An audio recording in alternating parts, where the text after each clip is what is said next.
Dans la campagne brumeuse de Normandie, près de Honfleur, Céleste Moreau vit repliée sur elle-même depuis 3 ans, depuis la mort de son mari Julien dans un accident de tracteur qui a bouleversé toute la région. À 34 ans, elle élève seule ses 2 enfants. Léon, 7 ans, un garçon sensible qui dessine constamment pour échapper à la tristesse, et Manon, 5 ans, une petite fille curieuse qui pose des questions impossibles sur la mort et l'absence. La ferme familiale, héritée de ses grands-parents, n'est plus qu'une coquille vide. Les champs sont abandonnés, les volets grincent sous le vent d'hiver, et le toit de la grange menace de s'effondrer à chaque tempête. Céleste survit grâce à son travail de couturière pour les familles bourgeoises du bourg, retouches, robes de baptême, costumes de première communion, un labeur minutieux qui lui rapporte à peine de quoi payer l'électricité et nourrir les enfants. Les commérages du village sont impitoyables. Certains murmurent qu'elle devrait se remarier. D'autres insinuent qu'une femme seule ne peut élever correctement des enfants. Céleste ignore les regards, coude en silence et serre les dents face à l'humiliation quotidienne de la pauvreté. Un matin glacial de janvier, alors que le givre recouvre les vitres et que la neige commence à tomber sur les collines normandes, Céleste entre dans la grange pour chercher du bois de chauffage. Elle découvre un homme effondré entre les vieux outils rouillés et les bottes de foin moisies, le visage tuméfié, les vêtements déchirés et couverts de boue et de sang séché. Terrifiée à l'idée qu'il soit mort, ou pire, dangereux, elle s'approche prudemment et constate qu'il respire encore, faiblement. Contre toute logique, contre toute prudence, Céleste décide de l'aider. Avec l'aide de Léon, elle traîne l'inconnu jusqu'à la maison, le lave, désinfecte ses blessures profondes et lui donne de la soupe chaude. Quand il reprend enfin connaissance, fiévreux et désorienté, l'homme se présente simplement comme Rémi. Il ne dit rien de plus, ni d'où il vient, ni ce qui lui est arrivé, ni pourquoi il s'est retrouvé dans cette grange perdue au milieu de nulle part. Ses yeux, pourtant, trahissent une intelligence aiguë et une douleur profonde. Les premiers jours sont tendus et silencieux. Rémi reste distant, presque mutique, évitant les questions de Céleste et refusant de croiser son regard. Mais il observe tout avec une attention troublante. La façon dont elle répare les vêtements jusqu'à l'usure, comment elle rationne le pain et le lait, l'inquiétude qui traverse ses yeux chaque fois qu'elle compte les quelques pièces de monnaie sur la table de la cuisine. Peu à peu, une routine fragile s'installe. Rémi aide discrètement. Il répare une chaise bancale avec une précision surprenante, resserre les gonds de la porte d'entrée, coupe du bois avec une force et une méthode qui démentent son état supposément affaibli. Les enfants, surtout Manon, sont fascinés par cet étranger énigmatique qui, le soir venu, leur raconte des histoires extraordinaires. Des voyages en train à travers l'Europe, des villes lumineuses comme Milan et Vienne, des châteaux au bord du Rhin, des marchés colorés à Barcelone. Céleste écoute de loin, troublée par la culture évidente et l'éducation raffinée qu'elle devine sous les silences de Rémi. Cet homme n'est pas un vagabond ordinaire. Puis arrivent les questions. Un après-midi de février, 2 hommes en costume sombre et manteau de laine noire frappent aux portes du village, montrant une photographie légèrement floue, demandant si quelqu'un a vu un homme d'environ 40 ans, brun, mince, répondant au nom de Rémi Valmont. Ils se présentent comme des enquêteurs privés mandatés par une puissante famille parisienne. Leur cible, Rémi Valmont, héritier unique d'un empire industriel familial, disparu mystérieusement depuis 6 semaines après une violente dispute au conseil d'administration. Les rumeurs sont contradictoires. Certains affirment qu'il a fui par lâcheté après avoir découvert des malversations financières orchestrées par son propre frère Édouard. D'autres insinuent qu'il a été victime d'un complot, voire d'une tentative d'assassinat déguisée. Ce qui est certain, c'est que son absence met en péril des centaines d'emplois et que sa famille, notamment Édouard, ne peut tolérer cette désertion. Céleste, en entendant ces conversations au marché, sent son sang se glacer. Elle reconnaît immédiatement la description. Confrontée à la vérité, Céleste exige des explications. Rémi, acculé, finit par avouer une partie de son histoire. Il n'a pas fui par lâcheté, il s'est échappé pour survivre. Incapable de supporter la corruption, les mensonges, les décisions cyniques qui enrichissaient la famille au détriment de centaines de travailleurs licenciés, il a découvert qu'Édouard manipulait les comptes et préparait une restructuration massive pour maximiser les profits. Quand Rémi a menacé de tout révéler publiquement, Il a été victime d'un accident de voiture arrangé. Il a survécu de justesse, s'est enfui dans la nuit et a marché pendant des jours avant de s'effondrer dans cette grange. Il ne veut plus rien avoir à faire avec cet univers toxique. Mais son frère ne peut tolérer cette fuite. Rémi en sait trop et sa disparition prolongée menace l'équilibre fragile de l'entreprise familiale. La tension monte de façon insoutenable. Les investigateurs se rapprochent, interrogent les voisins, fouillent les fermes abandonnées. Un après-midi, un homme du village, Marcel Dubois, un fermier envieux et aigri, aperçoit Rémi de loin et commence à poser des questions insidieuses à Céleste. Elle ment, improvise, mais la peur s'installe. Léon et Manon sentent l'angoisse de leur mère et deviennent nerveux, silencieux. Céleste se retrouve déchirée. D'un côté, elle ressent une loyauté inexplicable envers cet homme qui, malgré son silence initial, a redonné un semblant de sécurité et de chaleur à sa maison. Il joue avec les enfants, répare ce qui est cassé, écoute vraiment quand elle parle de ses peurs. De l'autre, elle redoute les conséquences. Si elle est découverte en train de cacher un homme recherché par une famille puissante, elle pourrait perdre ses enfants, sa maison, sa dignité. Le climax éclate brutalement un matin de mars, lorsque les investigateurs débarquent directement à la ferme, accompagnés d'Édouard Valmont lui-même, un homme de 45 ans, élégant, froid, au regard calculateur. Il offre à Céleste une somme astronomique, 50 000 €, en échange d'informations sur Rémi. Devant Léon et Manon terrifiés, Céleste doit faire un choix impossible.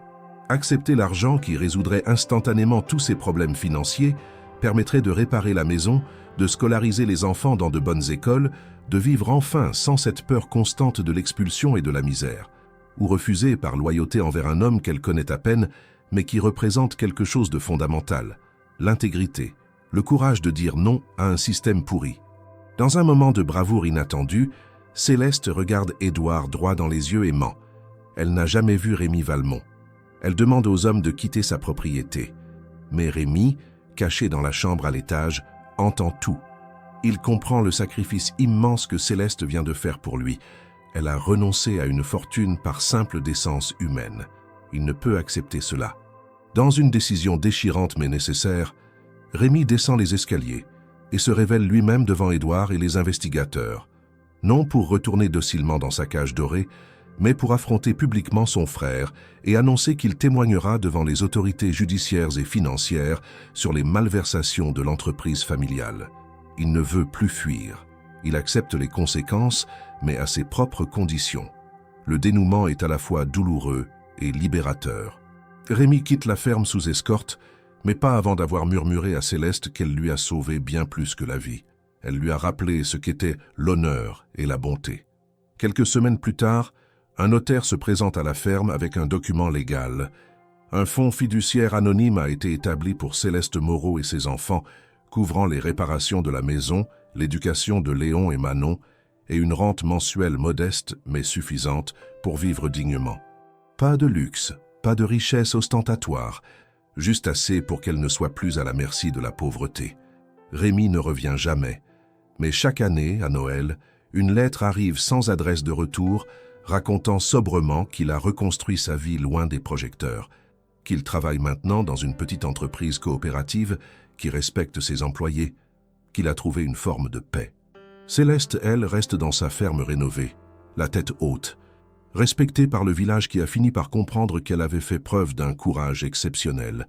Léon et Manon grandissent en se souvenant de cet hiver où un étranger blessé leur a appris une leçon fondamentale.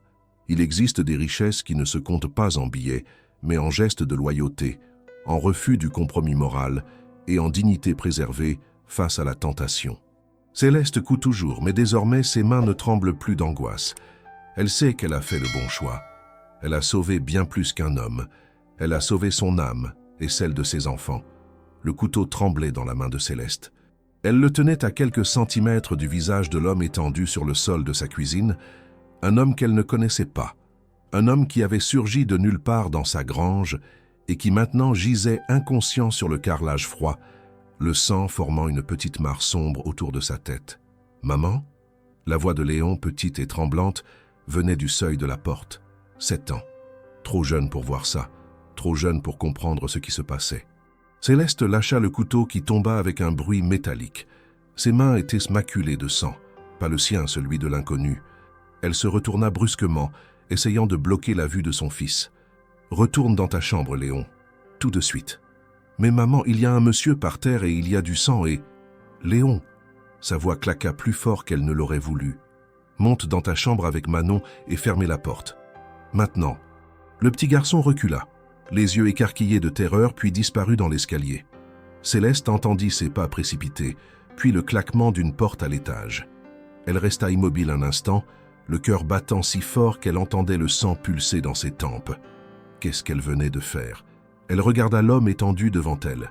Il respirait encore. Sa poitrine se soulevait faiblement, de façon irrégulière. Son visage était tuméfié, couvert d'ecchymoses violacées et de coupures. Ses vêtements, une chemise blanche autrefois élégante, maintenant déchirée et maculée de boue, suggéraient qu'il n'était pas un vagabond ordinaire. Ses mains, malgré les écorchures, étaient soignées, les ongles propres. Qui était cet homme? Et comment était-il arrivé dans sa grange? 3 heures plus tôt. L'aube n'était pas encore levée sur la campagne normande. Un brouillard épais recouvrait les collines, transformant les arbres nus en silhouettes fantomatiques. Céleste Moreau se réveilla comme chaque matin à 5h30, dans le lit trop grand qu'elle avait autrefois partagé avec Julien. Le côté gauche était toujours vide, toujours froid. 3 ans. 3 ans qu'elle dormait seule, 3 ans qu'elle se réveillait avec cette sensation de vide dans la poitrine. Elle se leva sans bruit, enfila un vieux pull troué au coude et descendit l'escalier en bois qui grinçait sous chaque pas. La maison était glaciale. Le chauffage au fioul était un luxe qu'elle ne pouvait plus se permettre. Elle alluma la cuisinière à bois, mit de l'eau à chauffer pour le café et regarda par la fenêtre embuée. Dehors, le jour commençait à peine à poindre, teinté de gris et de blanc. Il fallait aller chercher du bois. La réserve dans la cuisine était presque épuisée et avec ce froid mordant de janvier, ils auraient besoin de se chauffer toute la journée. Céleste enfila ses bottes en caoutchouc usé, son manteau trop fin, et sortit dans la cour. Le vent glacial lui coupa le souffle. Elle serra les bras contre sa poitrine et se dirigea vers la grange, située à une trentaine de mètres de la maison principale. La porte de la grange, branlante et à moitié sortie de ses gonds, était légèrement entr'ouverte. Étrange. Elle était certaine de l'avoir fermée la veille au soir, peut-être le vent. Elle poussa la porte qui grinça sinistrement. L'intérieur de la grange était plongé dans la pénombre, éclairé seulement par les quelques raies de lumière grise qui filtraient entre les planches disjointes. L'odeur de foin moisi et de vieux bois imprégnait l'air humide. Céleste avança prudemment, évitant les outils rouillés éparpillés sur le sol, une vieille faux, un râteau cassé, des caisses en bois pourri. C'est alors qu'elle le vit. Un homme, étendu sur le sol, recroquevillé entre les bottes de foin, immobile. Céleste se figea, le cœur battant à tout rompre.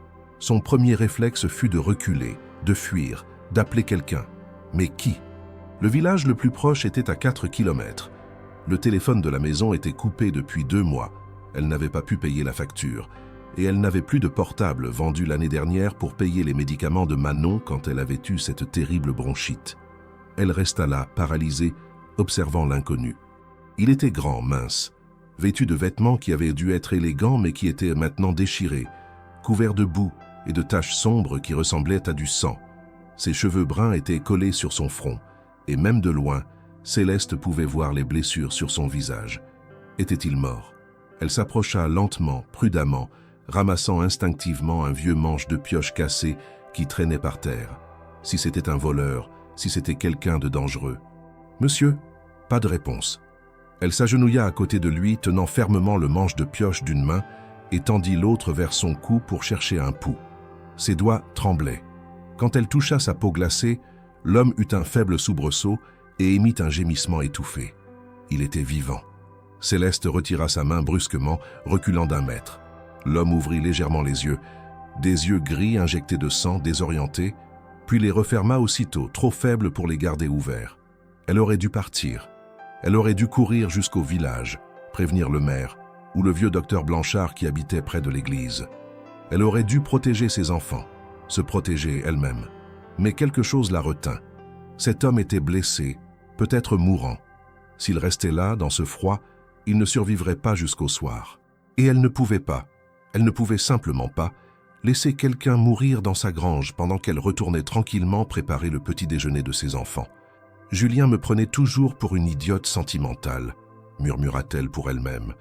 Elle posa le manche de pioche et essaya de soulever l'homme. Il était lourd, bien plus qu'elle ne l'avait imaginé. Elle glissa ses mains sous ses aisselles et tenta de le traîner vers la sortie, centimètre par centimètre. L'homme gémit de douleur, mais ne reprit pas conscience. Après ce qui lui sembla une éternité, Céleste parvint à le sortir de la grange et à le traîner à travers la cour boueuse jusqu'à la maison. Ses bras tremblaient sous l'effort, son dos la faisait souffrir, mais elle continua haletante jusqu'à ce qu'elle réussisse à le faire entrer dans la cuisine. C'est à ce moment que Léon apparut dans l'escalier, attiré par le bruit. « Maman, qu'est-ce que… » ?»« Léon va me chercher des serviettes propres. Vite !» Le petit garçon, habitué à obéir rapidement quand sa mère utilisait ce ton, disparut en courant vers la salle de bain. Céleste installa l'homme tant bien que mal sur le sol de la cuisine, puis se précipita vers l'évier pour remplir une bassine d'eau tiède. Ses mains tremblaient tellement qu'elle renversa de l'eau partout. Léon revint avec une pile de vieilles serviettes. Il resta planté là, fixant l'inconnu avec des yeux immenses. « Qui c'est, maman ? » ?»« Je ne sais pas. »« Il est mort ? » ?»« Non, mais il est très malade. Aide-moi à le nettoyer. » Ensemble, avec une délicatesse inhabituelle, ils nettoyèrent le visage de l'homme, découvrant peu à peu l'étendue des blessures. Une entaille profonde au-dessus de l'œil gauche, une lèvre fendue, des ecchymoses violacées sur les pommettes et la mâchoire. Quand Céleste ouvrit sa chemise déchirée pour examiner son torse, elle découvrit d'autres marques, des bleus impressionnants sur les côtes, comme s'il avait reçu des coups violents. « C'est des méchants qui lui ont fait ça ?» demanda Léon d'une petite voix. Céleste ne répondit pas. Elle ne savait pas quoi dire. Elle passa l'heure suivante à désinfecter les plaies avec de l'alcool à friction. L'homme gémissait dans son inconscience, mais ne se réveillait pas. Puis elle appliqua des compresses et des bandages de fortune découpés dans de vieux draps. Elle lui fit boire un peu d'eau sucrée, cuillère après cuillère, en espérant que cela l'aiderait à reprendre des forces. Vers 8 heures, Manon se réveilla. Quand elle descendit l'escalier en pyjama, traînant sa poupée déchirée, elle s'arrêta net en voyant l'inconnu allongé sur le sol de la cuisine. « C'est qui ? Un monsieur malade que maman aide ?» répondit Léon avec un sérieux inhabituel pour un enfant de 7 ans. « Il va mourir ? » ?»« Non, » dit Céleste avec plus d'assurance qu'elle n'en ressentait. « Il ne va pas mourir. » Elle prépara le petit déjeuner. Du pain rassis réchauffé, un peu de confiture, du lait, et installa les enfants à table, loin de l'homme inconscient. Puis elle s'assit à côté de lui, épuisée, et attendit. Vers midi, l'homme ouvrit enfin les yeux. Il cligna plusieurs fois, désorienté, regardant autour de lui avec une confusion évidente. Ses yeux gris parcoururent la cuisine modeste, les murs jaunis par le temps, la cuisinière à bois fumante, la table en bois branlante, les placards dépareillés. Puis se posèrent sur Céleste assise sur une chaise à quelques pas de lui. « Où suis-je » Sa voix était rauque, cassée, à peine audible, un accent parisien. « Éduqué. »« Dans ma maison, » répondit Céleste prudemment. « Je vous ai trouvé dans ma grange ce matin. Vous étiez inconscient. » L'homme essaya de se relever, mais grimaça aussitôt de douleur et retomba lourdement sur le sol. Il porta instinctivement la main à ses côtes et serra les dents. « Ne bougez pas, » dit Céleste. « Vous avez des blessures graves. Vous devriez rester allongé. » Il la regarda longuement, comme s'il essayait de déterminer si elle représentait une menace. Puis son regard se radoucit légèrement. « Merci. » Un silence pesant s'installa. Céleste attendait qu'il explique, qu'il dise qui il était, comment il s'était retrouvé dans sa grange, ce qui lui était arrivé. Mais l'homme restait silencieux, le regard perdu dans le vague. « Comment vous appelez-vous » demanda-t-elle finalement. Une hésitation. Longue, trop longue. « Rémi. »« Rémi comment ?» Nouvelle hésitation. « Juste Rémi. » Céleste sentit une pointe d'agacement monter en elle. Elle venait de passer toute la matinée à s'occuper de cet inconnu. Elle avait utilisé ses derniers bandages, son dernier alcool à friction, et il refusait même de lui donner son nom complet. « Écoutez, monsieur, Rémi, je ne sais pas ce qui vous est arrivé, et franchement, je ne suis pas sûr de vouloir le savoir. Mais vous êtes dans ma maison, avec mes enfants, et j'ai le droit de savoir au minimum qui vous êtes. » Rémi ferma les yeux un instant, comme s'il réfléchissait intensément. Quand il les rouvrit, son regard était différent, pas plus dur, plus fermé. Je ne peux pas vous le dire. Vous ne pouvez pas ou vous ne voulez pas? Les deux. Céleste se leva brusquement, frustrée et inquiète à la fois. Elle s'approcha de la fenêtre et regarda dehors. Le brouillard s'était légèrement levé, révélant les champs détrempés et les collines au loin. Qu'est-ce qu'elle était en train de faire? Pourquoi avait-elle ramené cet homme chez elle? Il pouvait être n'importe qui. Un criminel en fuite, un fou dangereux, un... Je comprends votre méfiance, dit Rémi doucement derrière elle. À votre place, j'aurais appelé la police. Vous auriez dû. Céleste se retourna. Le téléphone est coupé et le village est à 4 kilomètres. Alors pourquoi m'avoir aidé? Bonne question. Pourquoi? Parce que je ne pouvais pas vous laisser mourir dans ma grange, répondit-elle simplement. Rémi la regarda longuement, puis hocha lentement la tête. Merci, répéta-t-il. Vraiment. Les jours suivants s'installèrent dans une routine étrange et inconfortable. Céleste installa Rémi dans la petite chambre d'amis au rez-de-chaussée, une pièce minuscule qui servait autrefois de bureau à Julien et qui n'avait plus été utilisée depuis sa mort. Un lit de camp, une chaise cassée, une fenêtre qui donnait sur la cour boueuse. Rémi accepta sans se plaindre, comme s'il n'avait pas le droit d'exiger mieux. Il restait discret, presque invisible. Il se levait tard, ses blessures exigèrent du repos, mangeait en silence les maigres portions que Céleste lui apportait et ne posait jamais de questions. Quand Céleste cousait dans le salon, il restait dans sa chambre, immobile, silencieux. Parfois, elle le surprenait à regarder par la fenêtre pendant des heures, perdu dans ses pensées, le visage marqué par une tristesse profonde qu'elle ne comprenait pas. Léon et Manon étaient fascinés et terrifiés en même temps. Ils observaient l'étranger de loin, chuchotant entre eux, se demandant qui il était et pourquoi il était là. Céleste leur avait interdit de l'approcher, mais bien sûr, les enfants désobéissaient. Un après-midi, alors que Céleste cousait une robe de baptême pour la famille Moreau-Dubourg, une commande qui rapporterait 30 €, juste de quoi acheter du pain et du lait pour la semaine, elle entendit des rires venant de la chambre de Rémi, des rires d'enfants. Elle posa son ouvrage et se précipita vers la pièce. Rémi était assis sur le lit, Manon à ses côtés et Léon debout devant lui. Ils riaient tous les trois. Sur les genoux de Manon, un petit avion en papier parfaitement plié. « Qu'est-ce qui se passe ici ?» demanda Céleste d'un ton plus sec qu'elle ne l'aurait voulu. Les enfants se figèrent. Rémi leva les yeux vers elle et pour la première fois, elle vit quelque chose qui ressemblait à de la culpabilité.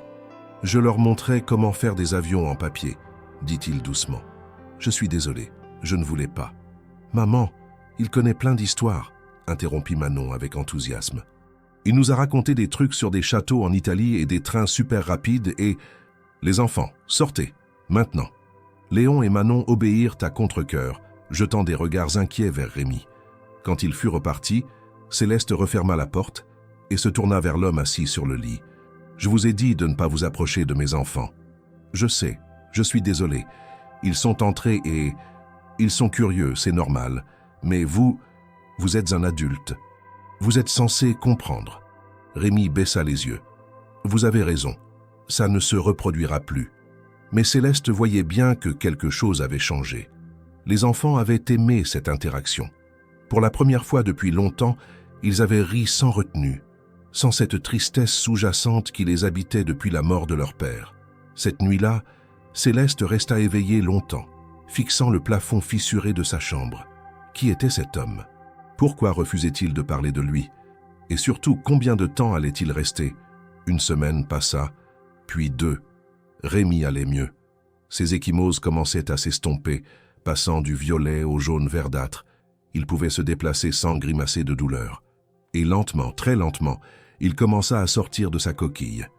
Il aidait, discrètement, sans qu'on le lui demande. Un matin, Céleste découvrit que la porte d'entrée, qui grinçait horriblement depuis des mois, avait été huilée et réparée. Un autre jour, elle trouva une pile de bois fraîchement coupée devant la cuisinière. Quand elle confronta Rémi, il haussa simplement les épaules. « Je ne peux pas rester ici sans contribuer. Vous êtes encore blessé. Je vais mieux. » Et c'était vrai. Chaque jour, il était un peu plus fort, un peu plus présent. Il commença à prendre ses repas avec la famille, toujours silencieux mais là à table, comme s'il faisait partie du tableau. Les enfants s'habituèrent à sa présence. Manon lui apportait ses dessins pour qu'il les admire. Léon lui posait timidement des questions sur le monde extérieur, sur les villes qu'il avait visitées, sur les choses qu'il avait vues, et Rémi répondait. Avec une douceur et une patience infinies, il racontait des histoires, des voyages en train à travers l'Europe, des musées à Milan, des marchés colorés à Barcelone, des concerts à Vienne.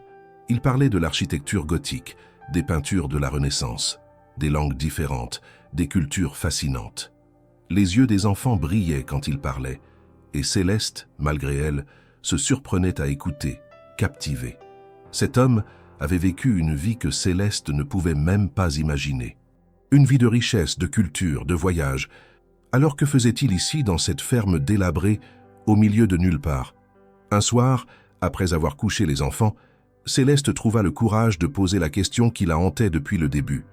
Ils étaient assis dans la cuisine, elle cousant une nouvelle commande, un costume de première communion pour le fils du notaire, lui lisant un vieux livre écorné qu'il avait trouvé sur une étagère poussiéreuse. « Rémi ?» Il leva les yeux du livre. « Pourquoi vous êtes-vous retrouvé dans ma grange ?» Un long silence. Céleste pouvait presque voir les pensées défiler dans son esprit, le combat intérieur entre le secret et la vérité. « Je fuyais quelqu'un, dit-il finalement. « Qui ? Des gens qui me veulent du mal. Pourquoi ? Parce que j'ai refusé de faire quelque chose qu'ils voulaient que je fasse. » Céleste posa son ouvrage. « Vous êtes un criminel ? » ?»« Non. »« Alors quoi ?» Rémi referma le livre lentement, comme s'il pesait le pour et le contre de ce qu'il s'apprêtait à dire. « Je viens d'une famille, compliquée, riche, puissante, mais pourrie de l'intérieur. J'ai découvert des choses que je n'aurais pas dû découvrir, des mensonges, des trahisons, des décisions qui ont ruiné des vies. Et quand j'ai voulu dénoncer tout ça, ils ont essayé de me faire taire, définitivement. Qui ? Ils. Ma famille. » Céleste sentit un frisson glacé parcourir son dos. « Votre propre famille a essayé de vous tuer ? » ?»« Mon frère. » Le silence qui suivit était lourd, oppressant. Céleste ne savait pas quoi dire. Elle regardait cet homme, cet étranger qui avait débarqué dans sa vie par hasard, et elle voyait maintenant la douleur profonde qui l'habitait. Ce n'était pas seulement la douleur physique des blessures, c'était quelque chose de bien plus profond, la trahison, l'abandon, la perte de tout ce qu'il avait connu. « Je suis désolée, » murmura-t-elle. Rémi hocha la tête, mais ne dit rien de plus. Cette nuit-là, Céleste resta de nouveau éveillée, mais cette fois, ce n'était pas la peur qui la tenait éveillée. C'était autre chose, une connexion étrange, inattendue, avec cet homme brisé qui dormait dans la chambre du rez-de-chaussée. Février arriva avec son lot de pluies incessantes et de vents glacés. La ferme semblait encore plus isolée, coupée du monde par les routes boueuses et les ciels gris. Mais à l'intérieur de la maison, quelque chose avait changé. Rémi était devenu une présence constante, presque naturelle. Il aidait Céleste avec les tâches ménagères, il réparait ce qui était cassé, coupait du bois, entretenait la cuisinière. Il jouait avec les enfants, leur racontait des histoires le soir avant qu'ils ne s'endorment. Et Céleste, malgré sa méfiance initiale, commençait à apprécier sa compagnie. Il ne parlait jamais de lui, mais il écoutait. Quand Céleste évoquait ses difficultés, les factures impayées, les commandes de couture qui se faisaient rares, l'angoisse de ne pas savoir si elle pourrait tenir jusqu'à la fin du mois, il écoutait avec une attention sincère. Il ne proposait pas de solution magique, ne minimisait pas ses problèmes, il écoutait simplement. Et parfois, c'était tout ce dont elle avait besoin. Un après-midi pluvieux, alors que les enfants jouaient à l'étage, Céleste et Rémi étaient assis dans la cuisine. Elle cousait et lui regardait par la fenêtre la pluie tomber sur les champs détrempés. « Vous savez, » dit Rémi doucement, « je n'ai jamais vraiment compris ce que c'était, le courage, jusqu'à ce que je vous rencontre. » Céleste leva les yeux, surprise. « Moi ? Courageuse ?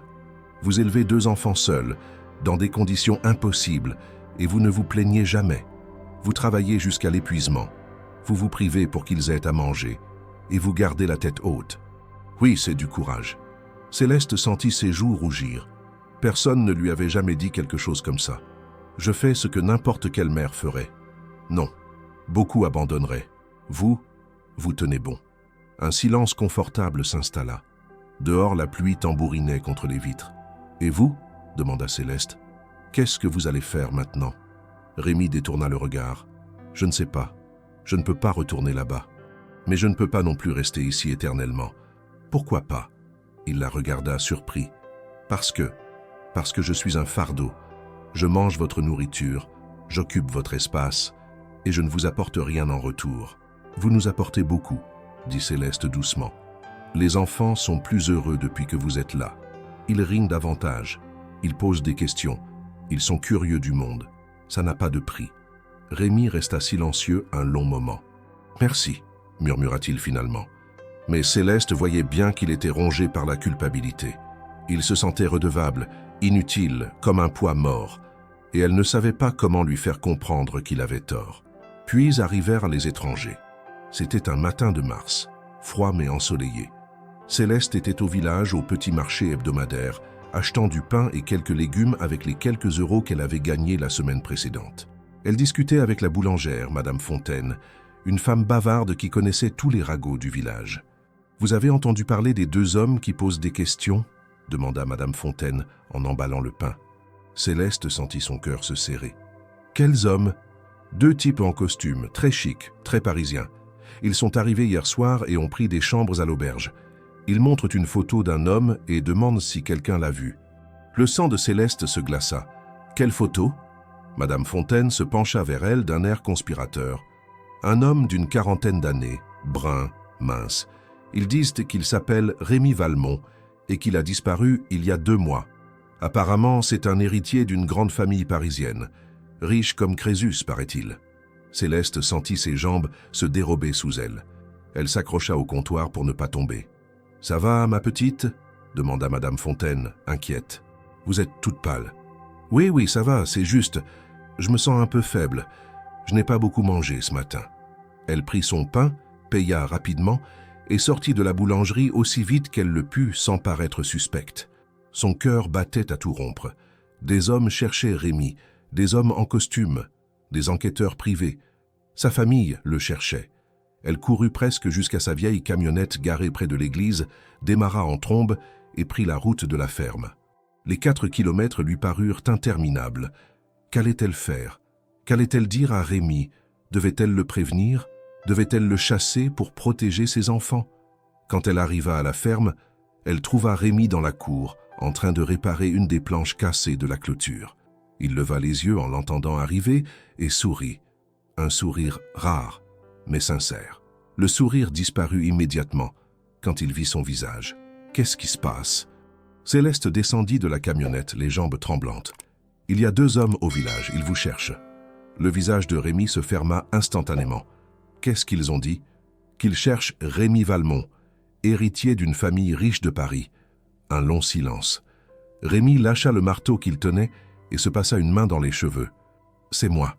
Je sais. » Il la regarda, surpris qu'elle ne soit pas plus choquée. « Vous le saviez? » « Je m'en doutais.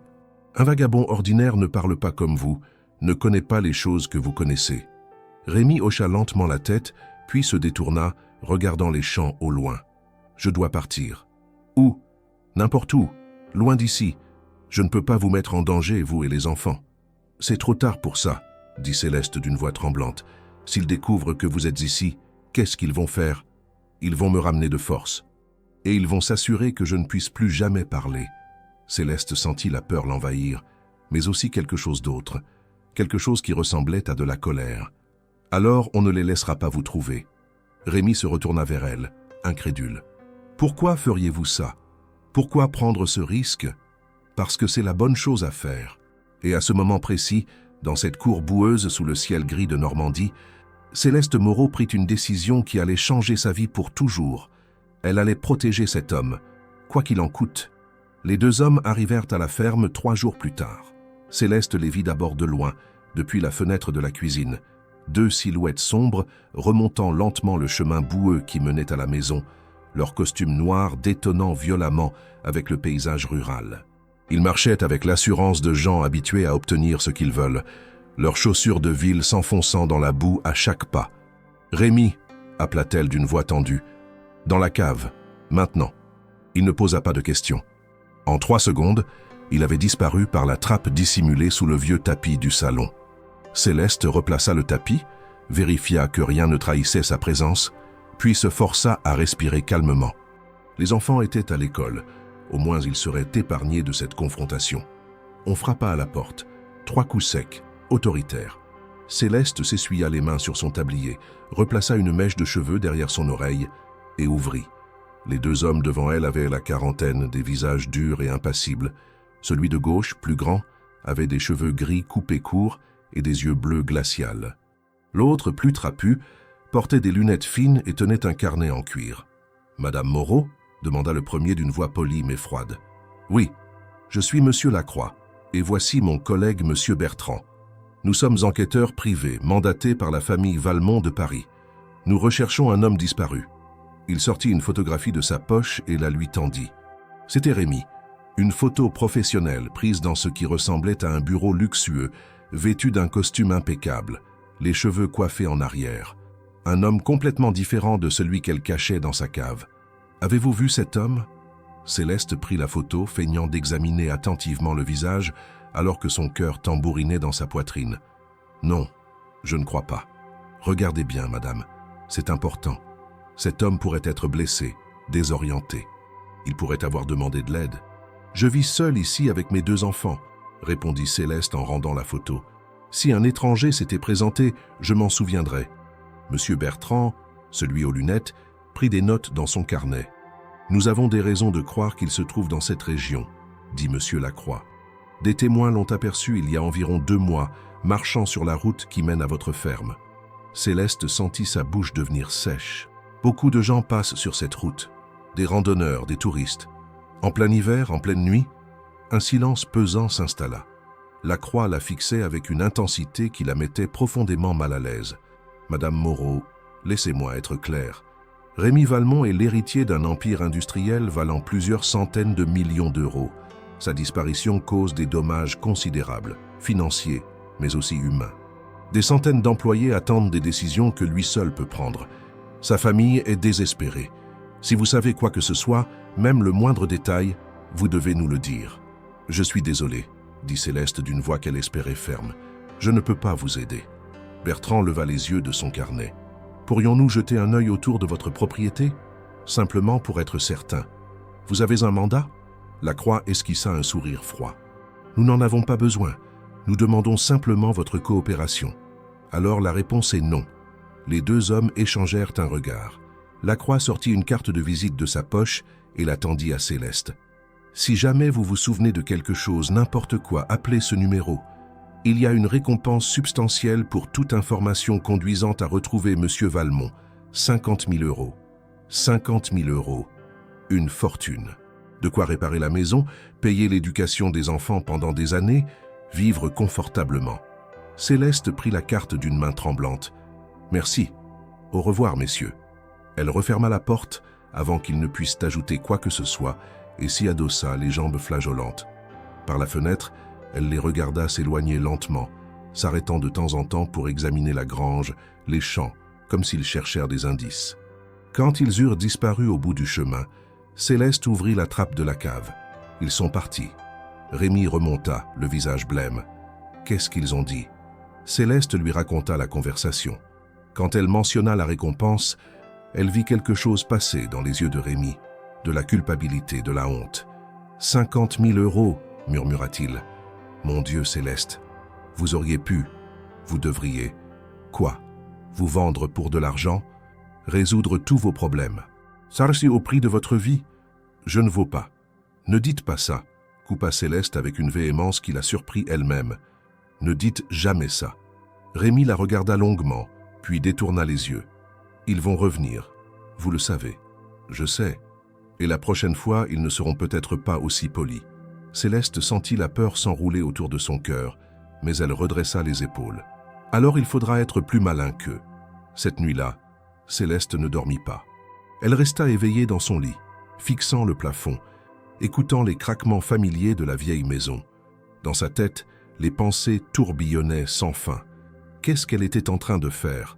Pourquoi risquait-elle tout, sa sécurité, celle de ses enfants, pour un homme qu'elle connaissait à peine? Mais elle connaissait la réponse.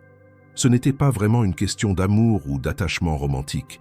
C'était quelque chose de plus profond, de plus fondamental. C'était une question de dignité, de refuser de se compromettre, de choisir ce qui était juste plutôt que ce qui était facile. Julien aurait été fier d'elle, ou peut-être qu'il l'aurait traitée de folle. Elle ne savait plus. Les jours suivants furent marqués par une tension constante. Chaque bruit suspect, chaque voiture passant sur la route, chaque visiteur inattendu faisait sursauter Céleste. Elle avait installé Rémi dans la cave de façon plus permanente, un matelas de fortune, une lampe à pétrole, quelques livres pour passer le temps. Il y descendait dès qu'elle percevait le moindre danger. Mais les hommes ne revinrent pas immédiatement. À la place, ce furent les rumeurs qui commencèrent à circuler. Au marché, Madame Fontaine lui lança des regards curieux. Ces enquêteurs ont posé beaucoup de questions sur vous, ma petite. Ils voulaient en savoir si vous aviez eu des visiteurs récemment, si vous aviez acheté plus de nourriture que d'habitude. Céleste sentit son sang se glacer. Et qu'avez-vous dit? La vérité, que vous vivez seul avec vos enfants et que vous vous débrouillez à peine. Merci. Mais Céleste voyait bien que Madame Fontaine était sceptique. Les vieilles commères de village avaient un sixième sens pour les secrets.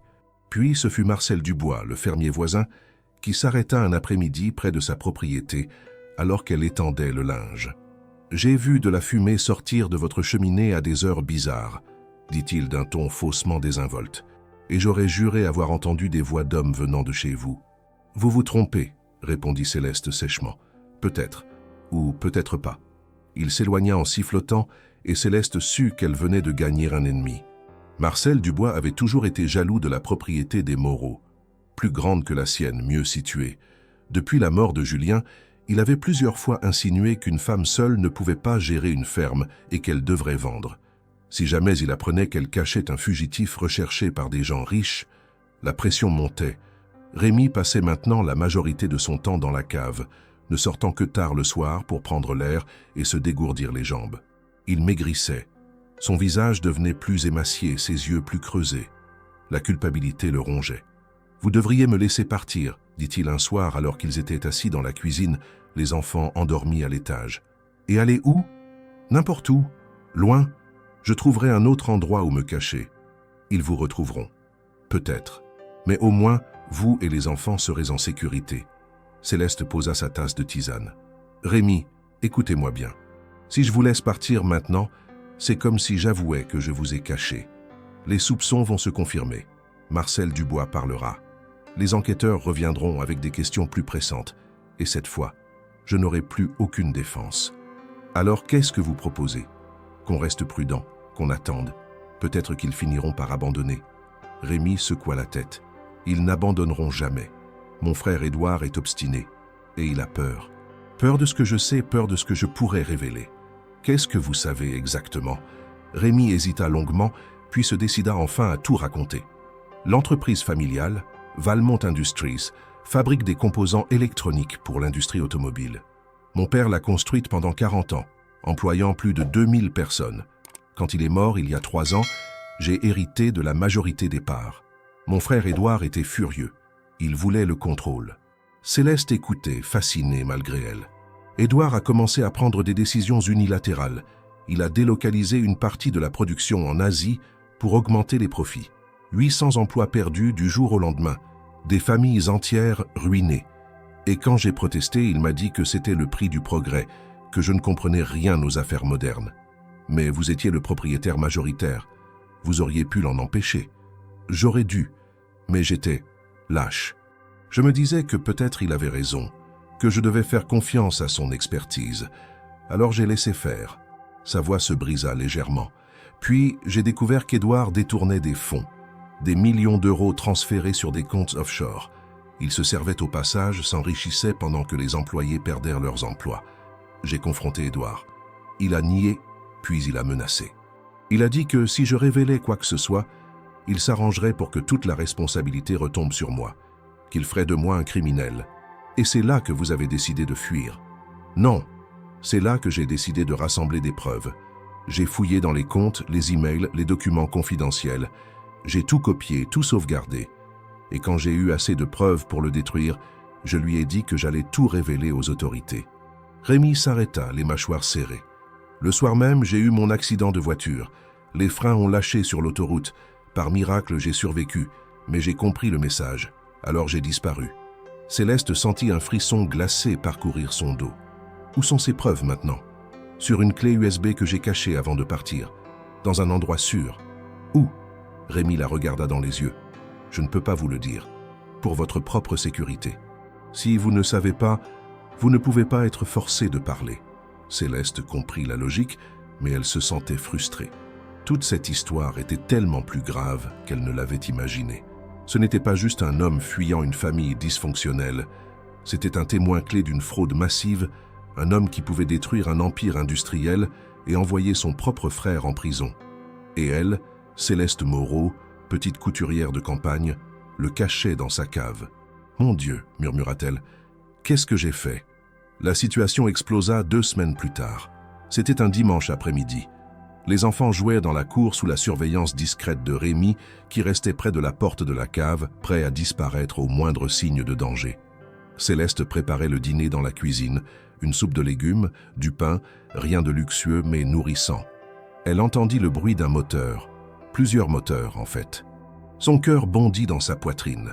Elle se précipita à la fenêtre et sentit son sang se glacer. 3 voitures noires remontaient lentement le chemin. Des Mercedes aux vitres teintées. Elles s'arrêtèrent devant la maison dans un concert de portières qui claquent. Les enquêteurs Lacroix et Bertrand sortirent de la première voiture. Mais de la deuxième émergea un homme que Céleste n'avait jamais vu, la quarantaine, impeccablement vêtu d'un costume 3 pièces gris anthracite, des cheveux noirs gominés en arrière, des yeux sombres et froids. Il avait les mêmes traits que Rémi, mais en plus dur, plus cruel. Édouard Valmont. « Rémi !» siffla Céleste. « Cache-toi !» Maintenant. Mais il était trop tard. Édouard marchait déjà vers la cour où les enfants jouaient, Rémi à quelques mètres d'eux. Les 2 frères se figèrent en se voyant. Pendant quelques secondes interminables, personne ne bougea. Léon et Manon, sentant la tension, s'étaient arrêtés de jouer et fixaient les adultes avec de grands yeux effrayés. « Rémi !» dit enfin Édouard d'une voix douce, presque affectueuse. « Tu m'as beaucoup manqué, petit frère. » Rémi ne répondit pas. Ses poings étaient serrés, sa mâchoire crispée. Édouard s'approcha lentement, les mains dans les poches, comme s'il se promenait dans un jardin. « Tu as causé beaucoup de problèmes, tu sais. L'entreprise est en crise. Les actionnaires sont nerveux, les employés s'inquiètent. Tout ça à cause de ton petit caprice. »« Ce n'est pas un caprice, » répondit Rémi d'une voix tendue. « C'est une question de principe. »« Principe ?» répéta Édouard avec un sourire méprisant. « Tu parles de principe alors que tu te caches comme un rat dans une ferme délabrée ?» Céleste sentit la colère monter en elle. Elle sortit de la maison et s'avança vers Édouard. « Monsieur, vous êtes sur ma propriété privée, je vous demande de partir. » Édouard se tourna vers elle et son regard la balaya de la tête aux pieds avec un mépris à peine dissimulé. « Vous devez être Madame Moreau, la bonne Samaritaine qui a recueilli mon frère. Sortez de chez moi. Dans 1 minute. » Il se tourna de nouveau vers Rémi. « Tu vas rentrer à Paris avec moi. Nous allons régler cette affaire en famille, calmement, rationnellement. Je ne rentrerai pas. Tu n'as pas le choix. J'ai toutes les preuves, Édouard, tous les documents, les transferts, les comptes offshore, les licenciements frauduleux. Si tu essaies de me forcer, je révèle tout. » Le visage d'Édouard se durcit. « Tu n'oserais pas. Tu détruirais l'entreprise. Tu ruinerais le nom de notre famille. Notre famille est déjà ruinée. Tu t'en es chargé. » Édouard fit un pas vers Rémi menaçant. « Où sont ces preuves? Quelque part où tu ne les trouveras jamais. Dis-le-moi. » « Non, dis-le-moi. » La voix d'Édouard avait explosé, faisant sursauter tout le monde. Manon se mit à pleurer. Léon la serra contre lui, terrifié. Céleste sentit quelque chose se briser en elle. Cette violence, devant ses enfants, sur sa propriété, dans son refuge. Non, ça ne pouvait pas continuer. « Ça suffit, » dit-elle d'une voix tremblante mais ferme. « Vous allez partir immédiatement. » Édouard se tourna vers elle et dans ses yeux, elle vit quelque chose qui la glaça jusqu'aux os. Une cruauté froide, calculée. « Madame Moreau, je suis un homme raisonnable. Je ne veux pas causer de problème. Alors je vais vous faire une offre, une seule fois. » Il sortit de sa poche intérieure une enveloppe épaisse et l'ouvrit devant elle. Des liasses de billets de 50 €, soigneusement empilés. 50 000 €, en liquide. « Tout ce que vous avez à faire, c'est me dire où mon frère a caché ses documents. » Céleste regarda l'argent. Une fortune, de quoi changer sa vie, celle de ses enfants, de quoi réparer la maison, acheter une nouvelle voiture, payer des études, vivre confortablement pendant des années. Elle leva les yeux vers Rémi. Il la regardait, et dans ses yeux, elle vit quelque chose qui ressemblait à de la résignation, comme s'il savait déjà qu'elle allait accepter, comme s'il ne pouvait pas lui en vouloir. Puis elle regarda Léon et Manon, serrés l'un contre l'autre, terrifiés. Qu'est-ce qu'elle voulait leur enseigner? Que l'argent valait plus que l'intégrité, que les principes pouvaient s'acheter, que face à la corruption, il fallait baisser les yeux et tendre la main? Non, dit-elle. Édouard fronça les sourcils. Pardon? J'ai dit non. Je ne sais pas où sont ces documents. Rémi ne me l'a jamais dit. Et même si je le savais, je ne vous le dirai pas. Un silence de plomb s'abattit sur la cour. Édouard rangea lentement l'enveloppe dans sa poche, son visage devenant un masque de glace. Vous faites une grave erreur, madame. C'est possible, mais c'est mon erreur. Édouard fit signe aux enquêteurs. Fouillez la maison, la grange, partout. Vous n'avez pas le droit, protesta Céleste. La croix? L'enquêteur sortit un document de sa mallette. Mandat de perquisition, madame. Signé ce matin par un juge de Rouen. Soupçon de complicité de recel de personnes recherchées. Céleste sentit le sol se dérober sous ses pieds. Ils avaient tout planifié. Ils savaient depuis le début. Les enquêteurs entrèrent dans la maison. On entendait leurs pas lourds, les meubles qu'on déplaçait, les portes qu'on ouvrait brutalement. Céleste serrait Léon et Manon contre elle, tremblante de rage et d'impuissance. Rémi s'approcha d'Édouard. « Laisse-la tranquille. C'est moi que tu veux. Je vais rentrer avec toi. »« Ça, non, petit frère. C'est trop tard pour ça. Tu as choisi ton camp. Maintenant, tu vas en assumer les conséquences. » Édouard, écoute. Silence. Édouard gifla Rémi avec une violence terrible. Le bruit claqua dans l'air froid. Rémi tomba à genoux, une main sur sa joue rougie. Manon hurla. Quelque chose en Céleste explosa. Toute la peur, toute l'angoisse accumulée pendant des semaines se transforma en une rage pure et brûlante. Elle se jeta sur Édouard, le frappant de ses poings, hurlant des insultes. « Ne le touchez pas! Ne le touchez pas, espèce de monstre !» Les enquêteurs la saisirent, la retinrent. Elle se débattait comme une furie, griffant, mordant, tentant de se libérer. « Maman !» criaient Léon et Manon en larmes. Édouard rajusta sa cravate, parfaitement calme. « Emmenez-la !» Outrage à enquêteur, résistance, complicité. Qu'elle passe une nuit au poste. Ça lui apprendra les bonnes manières. Non. Rémi se releva péniblement. Édouard, je t'en supplie, laisse-la, prends-moi, fais ce que tu veux de moi, mais laisse-la et ses enfants tranquilles. Édouard se tourna vers son frère et un sourire cruel étira ses lèvres. Tu vois, Rémi? C'est ça, les conséquences de tes choix. Les gens autour de toi souffrent. Cette femme, ses enfants. Tout ça à cause de ton obstination ridicule. C'est toi le monstre, Édouard. Pas moi. Peut-être. Mais je suis un monstre qui gagne. Les enquêteurs commencèrent à traîner Céleste vers une des voitures. Léon et Manon courèrent derrière, hurlant, pleurant. Un des enquêteurs les retint doucement mais fermement. « Quelqu'un va venir chercher les enfants, un service social. Ne vous inquiétez pas. »« Non !» hurla Céleste. « Ne touchez pas à mes enfants, ne les touchez pas !» Rémi regardait la scène, paralysé, détruit. C'était exactement ce qu'il avait voulu éviter, exactement ce qu'il redoutait. Et maintenant, à cause de lui, cette femme qu'il avait sauvée, qui lui avait offert un refuge, allait perdre tout ce qu'elle avait. Il prit une décision. « Arrêtez !» Sa voix résonna dans la cour avec une autorité qu'on ne lui connaissait pas. Tout le monde se figea. Rémi se redressa, essuya le sang au coin de sa bouche et regarda son frère droit dans les yeux. « Laisse-la partir. Et je te dis tout. » Édouard haussa un sourcil. « Tout? Où sont les documents, les copies, les preuves? Tout. » « Rémi, non, cria Céleste. Mais Rémi ne la regardait pas. Il ne regardait qu'Édouard. Mais à une condition. Tu n'es pas en position de négocier. Si, parce que si tu ne laisses pas cette femme et ses enfants tranquilles, je me tais. Tu peux me torturer, me tuer, faire ce que tu veux. Je ne dirai rien. Et ces documents arriveront entre les mains des autorités. J'ai pris mes précautions. C'était un bluff. Rémi n'avait pris aucune précaution. Mais Édouard ne le savait pas. Les deux frères se fixèrent longuement. Puis Édouard fit un geste de la main. « Lâchez-la !» Les enquêteurs relâchèrent Céleste. Elle tomba à genoux dans la boue, tremblante, épuisée. Léon et Manon se précipitèrent vers elle, la serrant dans leurs bras. « Maintenant, » dit Édouard froidement. « Parle. » Rémi inspira profondément. « Il y a un coffre, à la banque BNP de Honfleur, sous le nom de Paul Mercier. C'est un faux nom que j'ai utilisé. Toutes les preuves sont là. Édouard sourit, satisfait. Bien, très bien. Il fit signe aux enquêteurs. On y va. Ils escortèrent Rémi vers les voitures. Avant de monter, il se retourna une dernière fois vers Céleste. Leurs regards se croisèrent. Il y avait tant de choses qu'il aurait voulu dire. « Merci, pardon. Vous êtes la personne la plus courageuse que j'ai jamais rencontrée. » Mais il se contenta de hocher la tête une fois. Elle fit de même. Puis les voitures démarrèrent et disparurent au bout du chemin, emportant Rémi loin de la seule personne qui avait cru en lui quand tout le monde l'avait abandonné. Céleste resta à genoux dans la boue, serrant ses enfants contre elle, regardant la poussière retomber sur le chemin désert. Elle avait perdu, mais d'une certaine façon, elle savait qu'elle avait aussi gagné quelque chose d'infiniment plus précieux. Les 3 jours qui suivirent furent les plus sombres de la vie de Céleste.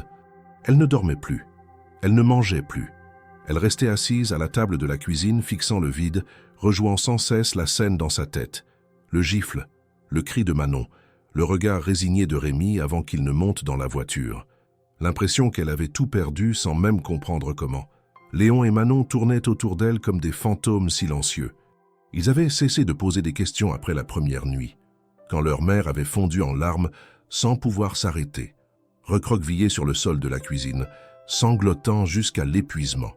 Maintenant, ils restaient à l'écart, effrayés par cette version brisée de leur mère qu'ils ne reconnaissaient pas.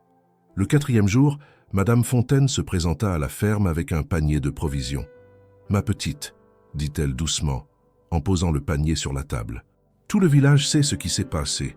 Marcel Dubois a raconté partout qu'il y avait eu une descente de police chez vous. » Céleste ne répondit pas. Elle fixait ses mains posées sur la table, les jointures blanches. « Vous savez ce que les gens disent ?»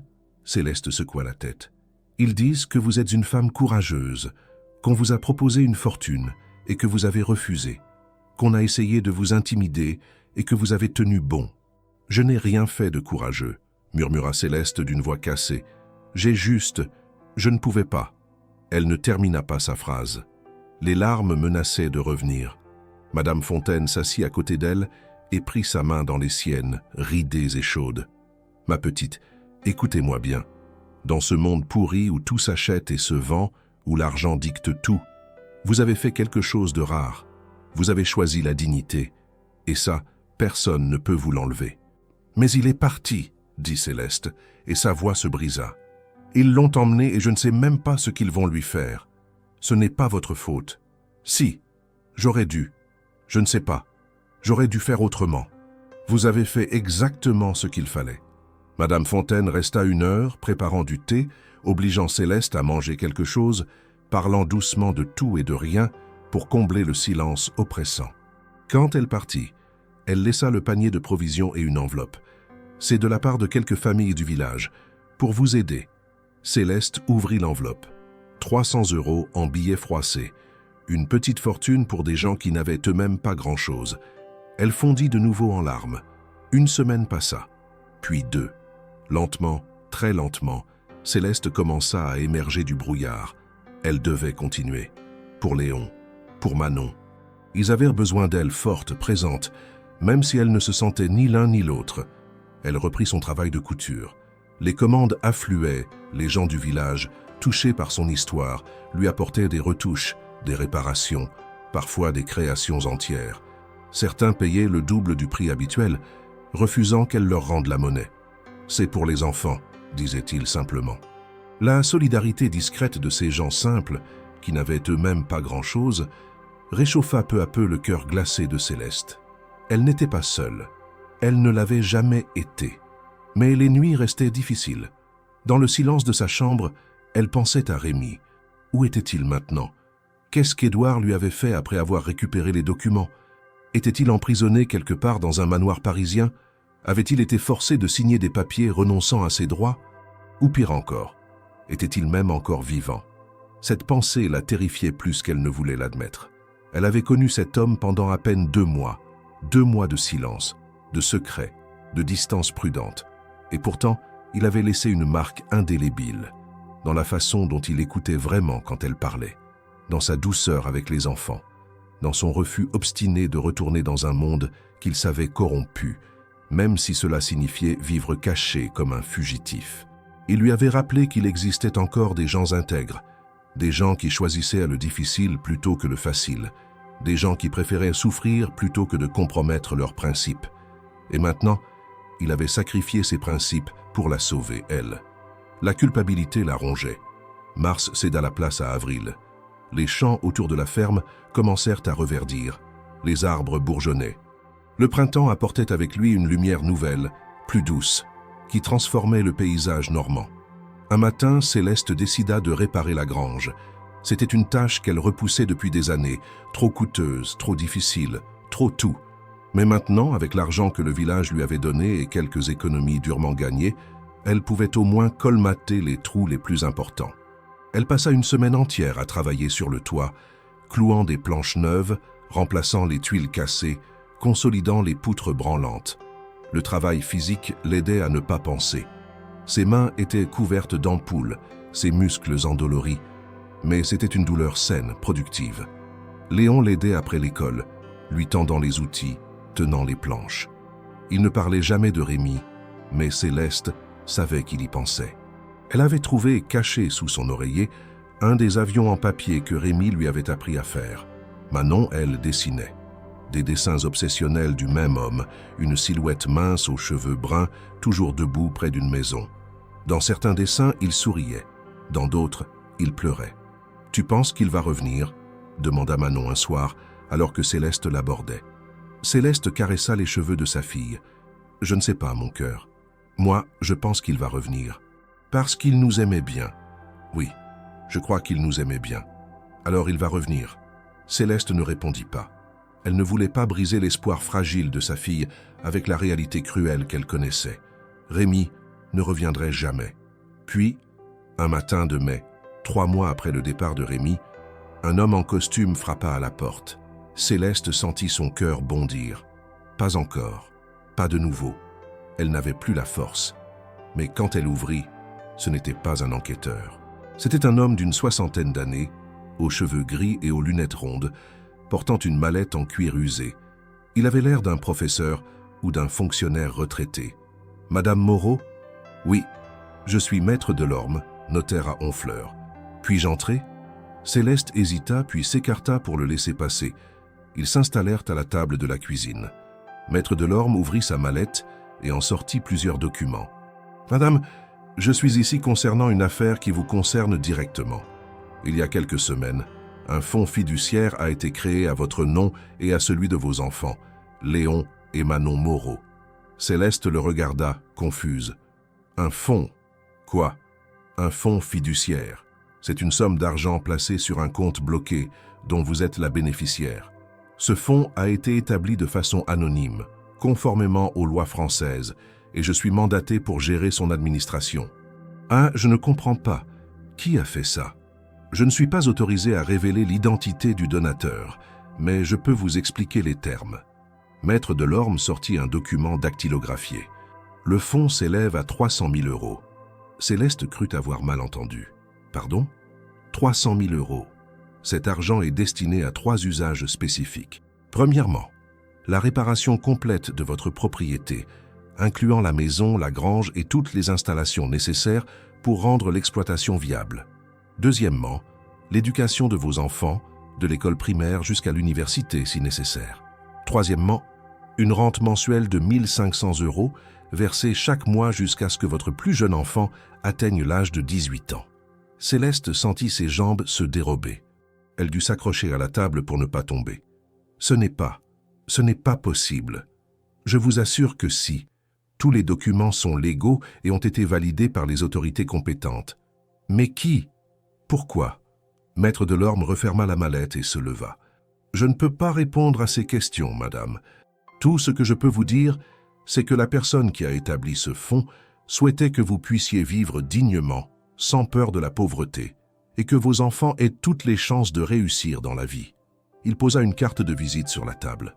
Si vous avez des questions concernant la gestion du fonds, n'hésitez pas à me contacter. Bonne journée, madame. Il sortit, laissant Céleste seule, abasourdie, tremblante. 300 000 €. Elle savait qui avait fait ça. Elle le savait dans chaque fibre de son être. Rémi. Les travaux commencèrent 2 semaines plus tard, Des artisans locaux, un charpentier, un maçon, un électricien, se présentèrent pour réparer la maison. Le toit fut entièrement refait, les fenêtres remplacées, les murs consolidés et repeints, la cuisine rénovée avec des équipements modernes, une vraie cuisinière, un réfrigérateur neuf, des placards solides. La grange fut transformée. Les poutres pourries furent remplacées, le toit reconstruit, les murs renforcés. Ce n'était plus une ruine menaçant de s'effondrer, mais une structure solide et fonctionnelle. Les voisins regardaient, ébahis. Marcel Dubois, aigri, murmurait que c'était louche, qu'elle avait dû accepter l'argent des Valmont finalement. Mais la plupart des gens du village se réjouissaient pour elle. Après tout ce qu'elle avait traversé, elle méritait un peu de répit. Céleste supervisait les travaux dans un état second. C'était trop surréaliste. Il y a quelques mois, elle cousait jusqu'à l'épuisement pour gagner 30 €. Maintenant, elle regardait des ouvriers reconstruire sa vie. Mais la joie était teintée de mélancolie. Chaque amélioration, chaque réparation lui rappelait Rémi.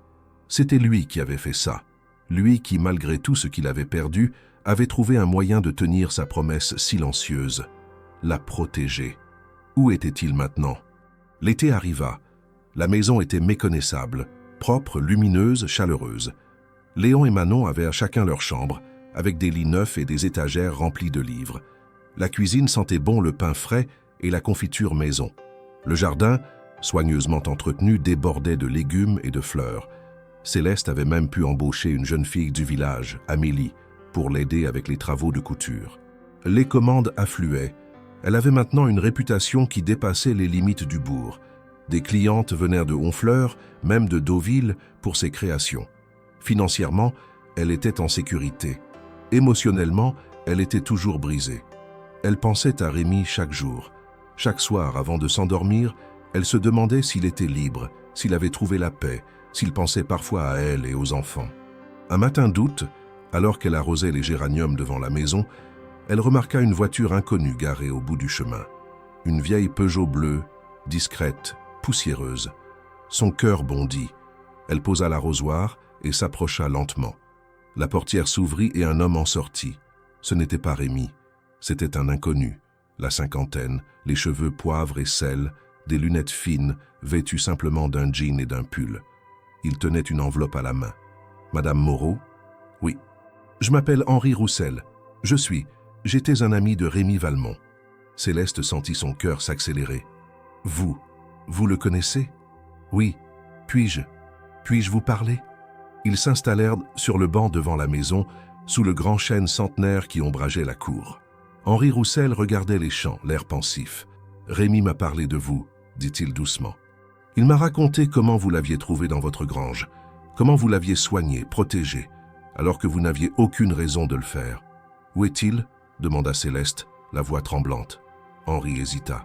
« Il est en sécurité. » Qu'est-ce que ça veut dire?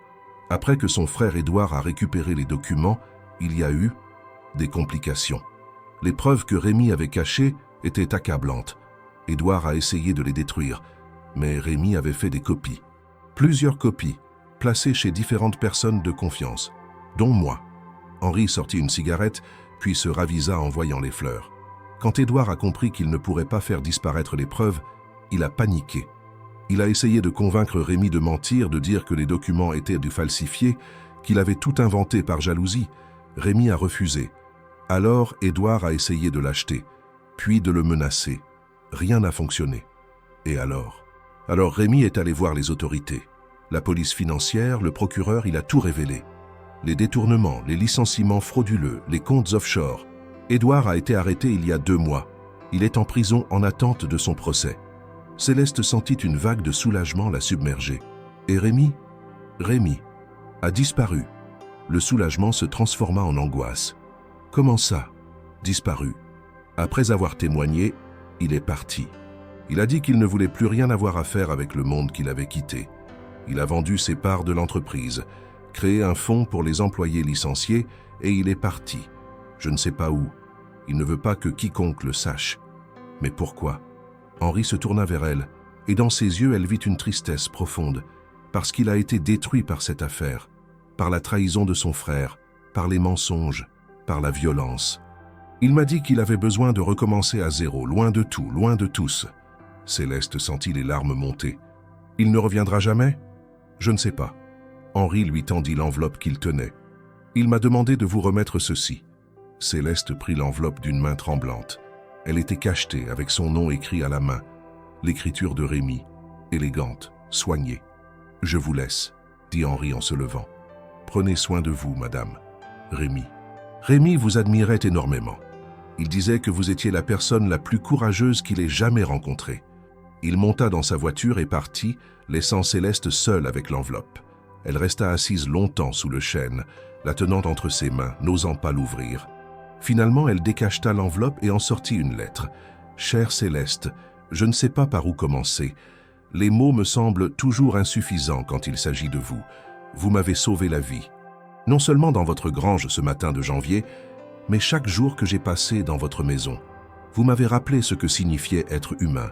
Vous m'avez montré que la bonté existe encore, même dans les endroits les plus improbables. Je suis désolé pour tout ce que vous avez enduré à cause de moi. La peur, l'angoisse, la confrontation avec mon frère. Vous ne méritiez rien de tout cela. Vous auriez dû m'abandonner dans cette grange, appeler la police, me livrer à mon sort. Mais vous ne l'avez pas fait. Vous avez choisi la compassion. Et ce choix a changé ma vie.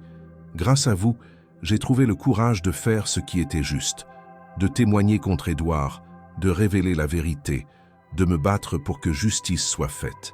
Sans votre exemple, je n'aurais jamais eu cette force. Le fonds fiduciaire que j'ai créé pour vous et vos enfants n'est pas une récompense, c'est une dette que je ne pourrai jamais vraiment rembourser. Vous m'avez donné bien plus que de l'argent ne pourra jamais acheter. Je ne reviendrai pas.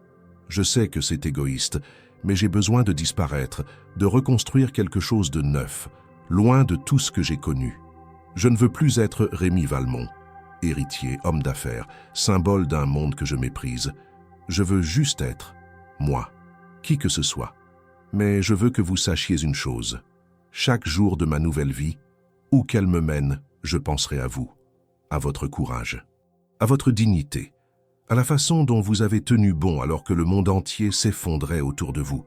Dites à Léon et Manon qu'ils sont extraordinaires, qu'ils ont une mère exceptionnelle et qu'ils doivent toujours choisir ce qui est juste plutôt que ce qui est facile. Prenez soin de vous, Céleste. Vous méritez tout le bonheur du monde. Avec toute ma gratitude et mon respect, Rémi Céleste lut la lettre 3 fois, puis une 4e. Les larmes coulaient librement sur ses joues, mais ce n'étaient plus des larmes de tristesse. C'étaient des larmes de libération, de clôture, de paix. Il ne reviendrait pas. Elle le savait maintenant. Mais ce n'était pas grave, parce qu'il lui avait laissé quelque chose de bien plus précieux qu'une présence physique.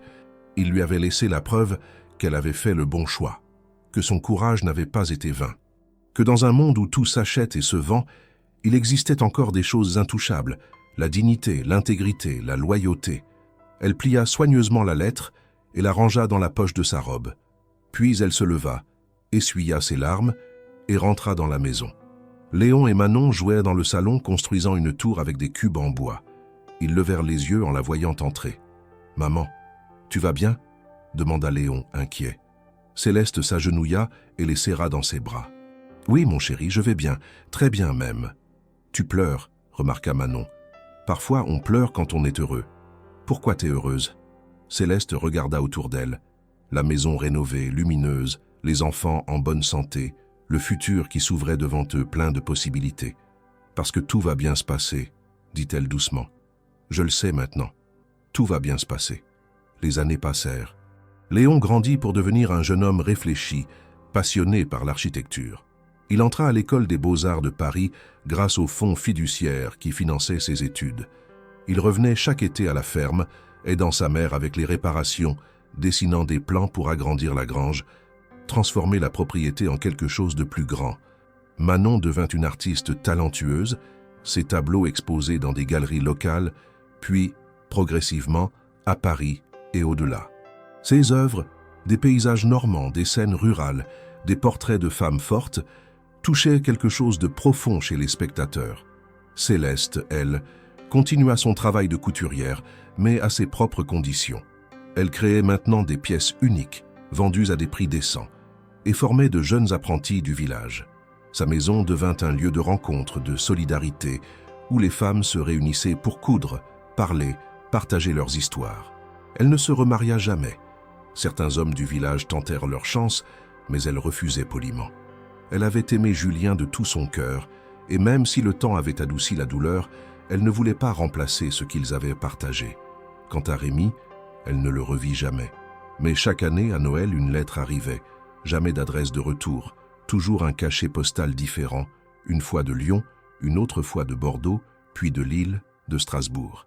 Les lettres étaient courtes, sobres, mais sincères. « Je vais bien. J'espère que vous aussi. Je pense souvent à vous. J'ai trouvé un travail simple, honnête.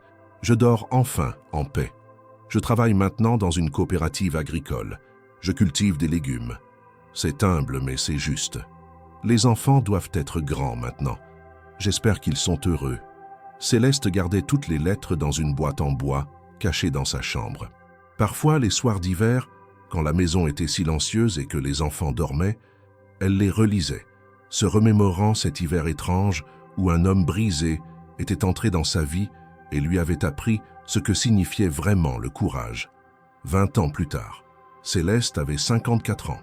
Ses cheveux grisonnaient aux tempes, des rides se dessinaient autour de ses yeux, mais elle avait gardé cette force tranquille qui la caractérisait. Léon était architecte à Paris, marié à une institutrice, père de 2 enfants. Manon vivait à Marseille, où elle dirigeait un atelier d'art pour les enfants défavorisés. Il revenait souvent à la ferme. Elle était devenue le cœur de la famille, le lieu où tout le monde se retrouvait pour les fêtes, les vacances, les moments importants. Un après-midi d'automne, Céleste travaillait dans son atelier. Elle cousait une robe de mariée pour la fille du maire quand on frappa à la porte. Elle posa son ouvrage et alla ouvrir. Un homme se tenait devant elle. La soixantaine, les cheveux complètement gris, le visage marqué par le temps et le soleil. Il portait des vêtements simples, un jean délavé, une chemise en flanelle, des bottes de travail usées. Ses mains étaient calleuses, ses épaules légèrement voûtées. Mais ses yeux gris qu'elle reconnaîtrait n'importe où. « Rémi », murmura-t-elle. Il sourit, un sourire fatigué, mais sincère. « Bonjour, Céleste. » Ils restèrent là, sur le seuil de la porte, se regardant sans parler. 20 ans. 20 ans qu'ils ne s'étaient pas vus. Et pourtant, c'était comme si le temps n'avait pas existé. « Entre », dit-elle finalement. Ils s'installèrent dans la cuisine. Cette même cuisine où, tant d'années auparavant, elle l'avait soignée, où ils avaient partagé des repas silencieux, où il avait raconté des histoires aux enfants. « Tu as l'air bien », dit Rémi doucement. « Toi aussi. » Un mensonge poli. Il avait l'air épuisé, marqué, mais il y avait quelque chose de différent dans ses yeux. Une paix qui n'y était pas auparavant. « Pourquoi es-tu revenu ?» Rémi regarda par la fenêtre, vers les champs dorés par l'automne. « Parce que je suis vieux, parce que je suis fatigué et parce que j'ai réalisé que la seule vraie maison que j'ai jamais eue, c'était ici. C'est quelques mois avec toi et les enfants. » Céleste sentit sa gorge se serrer. Les enfants ont grandi. Ils ont leur propre vie maintenant. Je sais, je ne viens pas pour eux. Je viens juste pour te dire merci. Une dernière fois, en personne. Tu as déjà dit merci, dans toutes tes lettres. Les mots sur du papier ne suffisent pas. Ils restèrent silencieux un long moment. Dehors, les oiseaux chantaient, le vent faisait bruisser les feuilles du chêne. « Qu'est-ce que tu as fait pendant tout ce temps ?» demanda Céleste. Rémi sourit légèrement. « J'ai vécu, simplement. J'ai travaillé dans des fermes, des coopératives, des associations. J'ai cultivé des légumes, réparé des machines, aidé des gens. Rien de grand, rien de spectaculaire. Mais c'était juste, c'était honnête. Tu es heureux ?» Il réfléchit longuement à cette question. « Je suis en paix. Ce n'est peut-être pas la même chose que le bonheur, mais c'est suffisant. » Céleste hocha la tête. Elle comprenait. « Et toi ?» demanda Rémi. « Tu es heureuse ?» Céleste regarda autour d'elle. La maison qu'elle avait reconstruite, la vie qu'elle avait bâtie, les enfants qu'elle avait élevés avec dignité. « Oui, » dit-elle simplement. « Je suis heureuse. » Rémi sourit, et cette fois, c'était un vrai sourire. « Alors j'ai fait quelque chose de bien dans ma vie. » Ils parlèrent pendant des heures, de tout et de rien, des enfants, de la ferme, du village, de la vie. Rémi raconta ses voyages, ses rencontres, les leçons qu'il avait apprises en vivant anonymement. Céleste parla de Léon et Manon, de leurs succès, de leurs difficultés, de de la façon dont ils étaient devenus des adultes remarquables. Quand le soleil commença à décliner, Rémi se leva. « Je devrais y aller. »« Tu vas où ?»« Je ne sais pas encore. Quelque part. Nulle part. » Céleste se leva aussi. Ils se firent face, et pour la première fois depuis 20 ans, ils se permirent un geste qu'ils n'avaient jamais osé auparavant. Rémi ouvrit les bras, et Céleste s'y blottit. Ce n'était pas romantique, ce n'était pas passionnel. C'était juste deux âmes qui s'étaient croisées dans la tempête, qui s'étaient sauvées mutuellement, et qui se disaient au revoir une dernière fois. « Merci », murmura Rémi contre ses cheveux. « Pour tout. Merci à toi », répondit Céleste. Ils se séparèrent. Rémi se dirigea vers la porte, puis s'arrêta et se retourna. « Céleste ? Oui, tu es la personne la plus courageuse que j'ai jamais rencontrée. Ne l'oublie jamais. Et toi, tu es l'homme le plus intègre que j'ai connu. Ne l'oublie jamais. » Il hocha la tête, sourit une dernière fois et sortit. Céleste le regarda monter dans une vieille camionnette et descendre lentement le chemin. Elle resta là, sur le seuil de la porte, jusqu'à ce que la camionnette disparaisse au tournant. Puis elle rentra, referma la porte et retourna à sa robe de mariée. La vie continuait, comme elle l'avait toujours fait. Épilogue. 10 ans plus tard, Céleste Moreau mourut paisiblement dans son sommeil, à l'âge de 64 ans. Elle fut enterrée dans le petit cimetière du village à côté de Julien. Léon et Manon étaient présents avec leur propre famille, 6 petits-enfants au total, qui ne connaîtraient leur grand-mère que par les histoires qu'on leur raconterait. En fouillant dans les affaires de leur mère, Léon trouva la boîte en bois contenant les lettres de Rémi. Il les lut toutes, une par une, et comprit enfin l'histoire complète, cette histoire qu'il avait vécue enfant sans vraiment la comprendre. Il comprit pourquoi sa mère avait toujours refusé l'argent facile, pourquoi elle avait tenu bon face à la pauvreté, à la pression, à la peur, pourquoi elle leur avait toujours dit « Choisissez ce qui est juste, pas ce qui est facile ». Léon conserva les lettres, et des années plus tard, il les transmit à ses propres enfants. L'histoire de Céleste Moreau et de l'étranger qu'elle avait sauvé devint une légende familiale. Un rappel que dans un monde obsédé par l'argent et le pouvoir, il existait encore des gens qui choisissaient la dignité. Quant à Rémi Valmont, personne ne sut jamais ce qu'il était devenu. Mais dans un petit village du sud de la France, il existe un vieil homme qui cultive des tomates et aide les jeunes à réparer leur vélo. Il ne parle jamais de son passé. Il sourit rarement. Mais parfois, les soirs d'hiver, il regarde vers le nord, vers la Normandie, et murmure un nom, Céleste.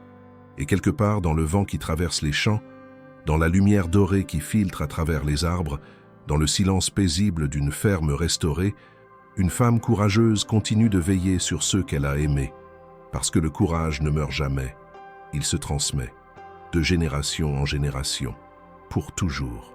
La veuve de 2 enfants a trouvé un homme perdu dans sa grange et s'est occupée de lui, mais elle ne savait pas qu'il était millionnaire.